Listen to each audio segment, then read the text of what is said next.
Muito boa noite, bem-vindos ao Inferno de 10 de abril. Estamos de regresso ao Inferno e vamos agora mostrar um aperitivo para a conversa que se segue. Caro telespectadores, as imagens que vamos ver a seguir fazem parte da nossa memória histórica e um pouco também da nossa identidade e mais, ainda há quem trabalhe a partir delas. Vamos ver. Isto é o valor de 100 escudos. Exatamente. Vem para a cooperativa dá-te 100 escudos. E isto já não é teu. Isto é meu, é deste, é de todo mundo. Pode ser muito bem, mas Pronto. eu é que trabalho com ela. Eu preciso fazer amanhã trabalho naquilo que é meu, no bocadinho que lá tenho. Não tenho de ir comprar outra. E depois dessa outra fica a ser da cooperativa. E depois eu vou comprar outra, é sempre da cooperativa, pá. Opa, nada. Então, pá. Nada. Nota. Daqui nada também o que eu visto, o que eu calço é da cooperativa. Se eu comprei. É isso. É então, isso mesmo. Pois eu comprei. É essa então, a nossa amanhã tira umas botas. É essa a nossa tira umas Olha, botas e fica da se cooperativa. me dás licença, é essa Fica a ser da cooperativa. É fica essa fica a nossa ser da cooperativa é e eu fico nu. É essa a nossa finalidade. Eu então tenho que ser como os cães. Os cães é que tu não ficas nu, tu ficas com mais roupa cá que tens.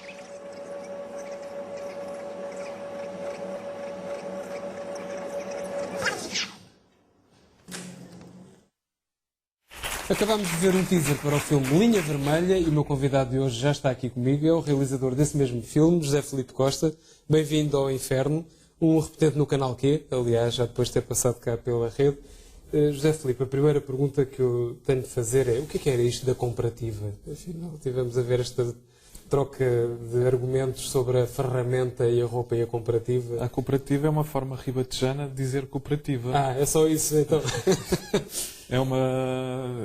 portanto, eu tive a oportunidade de tomar contacto com esses tipos, diferentes tipos de sotaque quando começamos a filmar nas aldeias em torno da herdade da Torre Bela, que é onde se dá essa discussão. Essa discussão é feita já depois da ocupação, deles estarem dentro da herdade e do Duque de Lafões já estar provavelmente no Brasil, não sei. Já teria fugido, muito provavelmente. Não sei muito bem a história do Duque depois, mas é uma discussão muito interessante porque apanha ali as complexidades daquele processo, não é? Quem é que, com uma cooperativa, com quem é que fica com a propriedade de uma enxada? E era tudo novidade nesta altura, aconteceu tudo muito depressa. Sim, essa foi uma das características que eu mais notei quando lá estive, é que aquela experiência de vida para muitas das pessoas que tinham participado na cooperativa era uma espécie de OVNI. Ou seja, era um objeto não identificado porque ainda era difícil de integrar isso no seu modelo de vida. E estou a falar também de nós como país, não é? Sim, que é o prego para nós. Quer dizer, aquilo é ali Foi-se uma convulsão. uma convulsão, mas uma convulsão também interessante porque, por exemplo, no caso da cooperativa, foi a oportunidade para pessoas que eram muito, muito pobres. Muitas delas tinham vindo das guerras no ultramar. Muitas delas não tinham emprego, não tinham trabalho. E foi uma oportunidade para elas se confrontarem com um novo modelo de vida.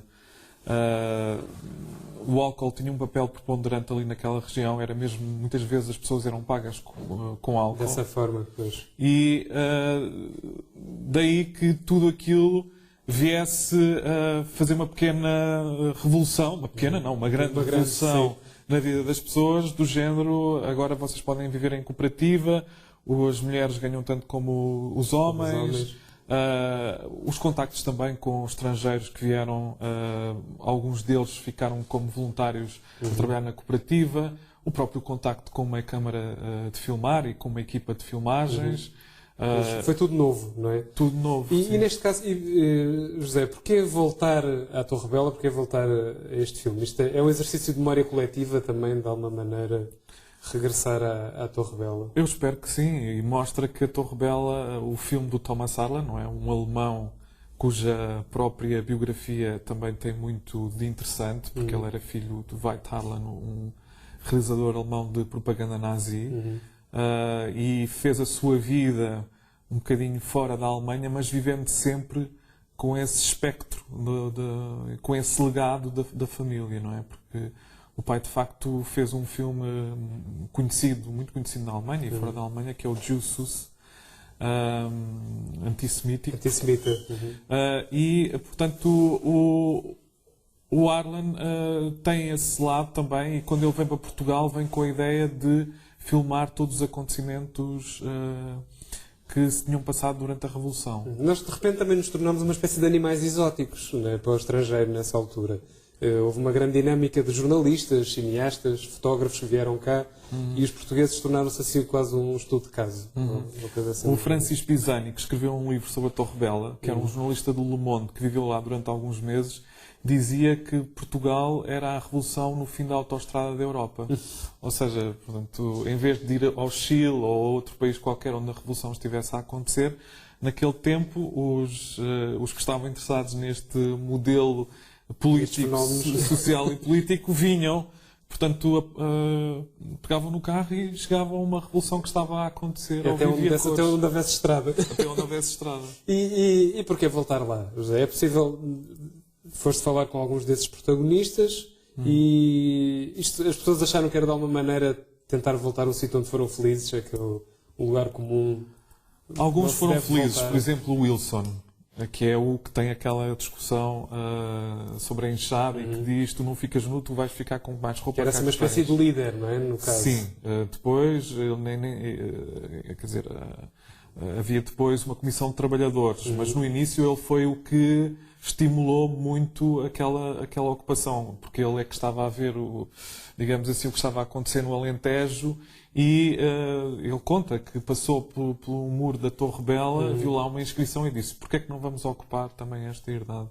Porque a herdade não estava a dar trabalho a muitas daquelas pessoas. Portanto, e para ele, por exemplo, ele continua a falar daquele momento como um momento feliz. Para outras pessoas não foi. Foi um momento...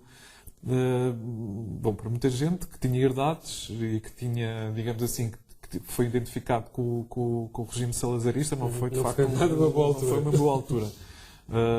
Para outras pessoas que viveram com muita intensidade aquele período e que de facto se envolveram na cooperativa, aquele período ainda traz algum desconforto. E isso está, de alguma maneira eu notei isso, está um bocadinho relacionado com o filme. Ou seja, o filme é uma prova filmada por exemplo, da questão da tomada da propriedade privada, porque no Torre Bela vê-se, por exemplo, as pessoas a entrarem dentro do palácio ou da mansão, ou seja o que for, chamavam-lhe palácio, a experimentarem as roupas, o piano, etc.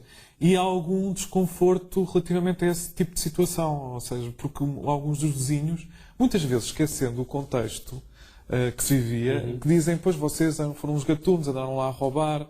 Não sei como é que vocês tiveram coragem de fazer isso. Como se houvesse um paralelo com o que se passa hoje.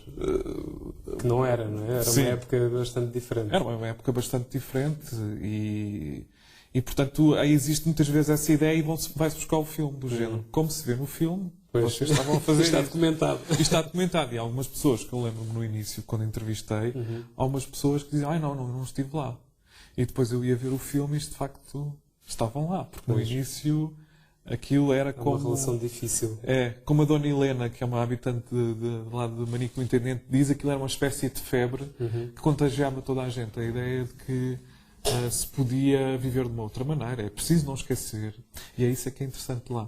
É que há muitas pessoas que, de repente, o que é importante é o filme da Torre Bela e o que a Torre Bela mostra, e esquece-se muito o que estava a situação anterior, não é? Que as pessoas iam àquilo que era chamado Praça de Jorge, não é?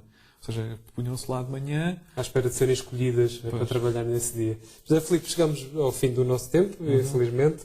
A Linha Vermelha estreia depois da manhã, dia 12 de Abril, e é uma forma de revisitar a Torre Bela, numa altura em que o cinema português está a dar mostras de grande vivacidade, curiosamente no ano de crise. E vai ter esperemos uma carreira interessante, já está confirmado para mais ou menos 16 salas em cineteatros, auditórios, espalhados pelo país, portanto gostávamos que o filme também viajasse um pouco, portanto 4 salas fixas agora. E vai ser um filme itinerante, onde conseguir chegar a mais gente no país, que nem sempre acontece. José Filipe, obrigado por ter vindo ao Inferno.